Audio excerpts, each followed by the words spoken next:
Sou Itamar Vargas, esse é o nosso ponto de vista. Você pode nos acompanhar pelas redes sociais, no YouTube, nosso canal, @ItamarVargas22. Vamos às notícias desta terça-feira.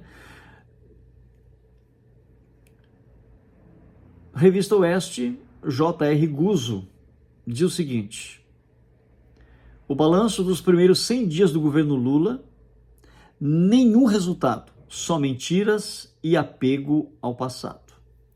Não há nada tão fácil de fazer quanto o balanço dos 100 primeiros dias do governo Lula. Após 3 meses de funcionamento, tudo o que o atual governo se mostrou objetivamente capaz de apresentar ao público foi um comercial de propaganda, pago com dinheiro de seus impostos, como se estivesse anunciando um detergente ou um pacote de margarina. Mas nada, absolutamente nada, e ainda por cima copiou o anúncio que o governo de Michel Temer fez para comemorar o seu 2º aniversário.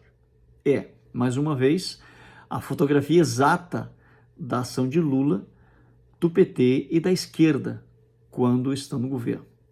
Como não fizeram nada de útil até agora e não tem nenhuma possibilidade prática de apresentar algum projeto coerente para qualquer coisa que seja, mentem. É sua política de governo. Em vez de resultados, servem uma realidade que não existe. É muito mais fácil. A prioridade absoluta de Lula é manter o Brasil preso no passado. A única possibilidade de sobrevivência política para ele e para o PT. Lula não tem a menor realização, mesmo modesta, nesses 3 meses de atividade. É pouco tempo, claro, e ninguém poderia cobrar obras prontas num período tão curto. Mas o problema é que ele não mexeu 1 milímetro em nada que pudesse melhorar qualquer coisa nesse país. Ao contrário, tudo o que fez foi demolir ou ameaçar de demolição as coisas positivas que encontrou ao assumir o governo. Liquidou o novo marco do saneamento, que abria o setor para o investimento privado. Exige que 100 milhões de brasileiros continuem sem esgoto e 35 milhões sem água, na dependência das esmolas do Estado. Liquidou o novo ensino médio, essencial para a melhoria da necessidade mais desesperada da sociedade brasileira, um ensino público um pouco melhor do que se tem hoje. Liquidou a lei das estatais, que tenta defender as empresas do Estado da pilhagem feita pelos políticos. Tudo isso eram leis aprovadas pelo Congresso Nacional após anos a fio de debate. Com um mero ato de vontade, Lula jogou tudo no lixo. Sua prioridade absoluta é manter o Brasil preso no passado. A única possibilidade de sobrevivência política para ele e para o PT.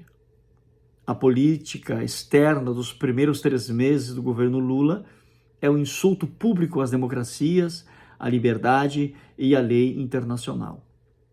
Na última vez que abriu a boca, depois de abrir os portos do Brasil a navios de guerra do Estado terrorista do Irã, foi para dizer que a Ucrânia tem de se entregar parte do seu território à Rússia.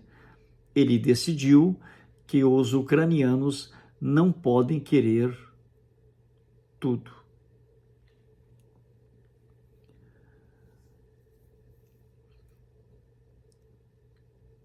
A economia do Brasil vai mal? Para Lula, a culpa é dos livros, que ele não leu.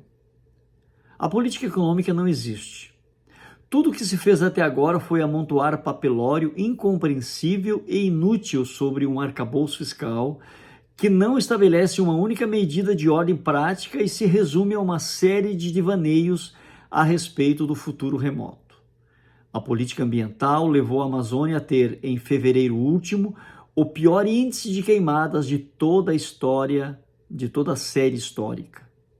O desemprego volta a aumentar. Há férias coletivas da indústria automobilística. A Bolsa de Valores, há 3 meses, sofre um processo de destruição em massa de riquezas. O agronegócio, o único setor da economia brasileira que funciona, é sabotado todos os dias pelo governo. Pior que tudo, em lugar de propostas decentes ou de qualquer solução para qualquer coisa, Lula joga na taxa de juros, a culpa de tudo que vai mal no Brasil de hoje. Pronto, está tudo resolvido. Se os juros caíssem, todos os problemas estariam resolvidos para sempre e o seu governo seria o melhor do mundo. É o governo através da mentira oficial e permanece, como exposto acima, os juros em que Lula não manda são os que seguram hoje a inflação. Isso é muito ruim, diz ele. O presidente diz que a meta atual para a inflação está errada. Quer mais inflação e não menos, porque acredita que imprimir dinheiro é criar desenvolvimento econômico. Qual será a inflação que ele gostaria?